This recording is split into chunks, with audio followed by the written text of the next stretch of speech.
un événement révélateur des tensions au Moyen-Orient.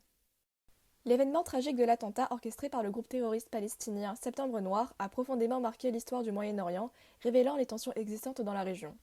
Cette tragédie s'est déroulée dans un contexte plus large du conflit israélo-arabe, où les revendications territoriales, les droits nationaux et les différends historiques entre Israël et les Palestiniens alimentaient déjà les hostilités. Septembre Noir, groupe terroriste palestinien fondé en 1970, s'est donné ce nom à la suite des événements sanglants de septembre 1970 en Jordanie, connus sous le nom de Septembre Noir. L'organisation, spécialisée dans le terrorisme international, a marqué les esprits en assassinant le premier ministre jordanien, Bas Fietal, en novembre 1971. Le groupe a ensuite attiré l'attention mondiale avec la prise d'otages d'athlètes israéliens pendant les Jeux Olympiques de Munich en 1972. Septembre Noir a été responsable d'une série d'attentats terroristes dans le monde.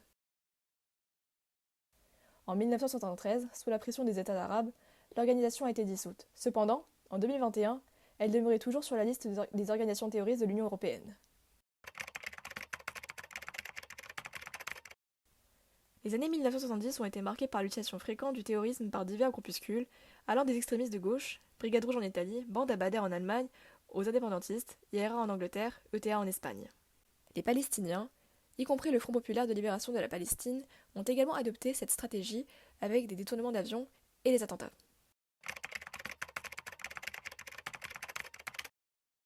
Le 5 septembre 1972, 8 membres de Septembre Noir ont pénétré dans l'appartement de la délégation israélienne au village olympique de Munich. Cette action a abouti à la mort de 2 athlètes israéliens, tandis que 9 autres ont été pris en otage. Les négociations ont échoué, conduisant à une tentative de sauvetage par les forces israéliennes.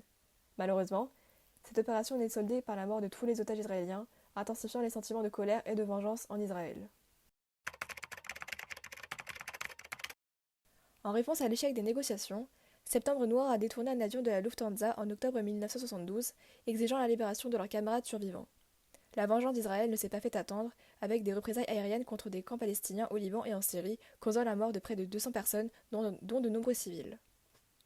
Le Mossad, sur ordre de la première ministre Golda Meir, a orchestré l'opération Bayonette pour traquer et assassiner plusieurs Palestiniens présumés impliqués dans le massacre de Munich.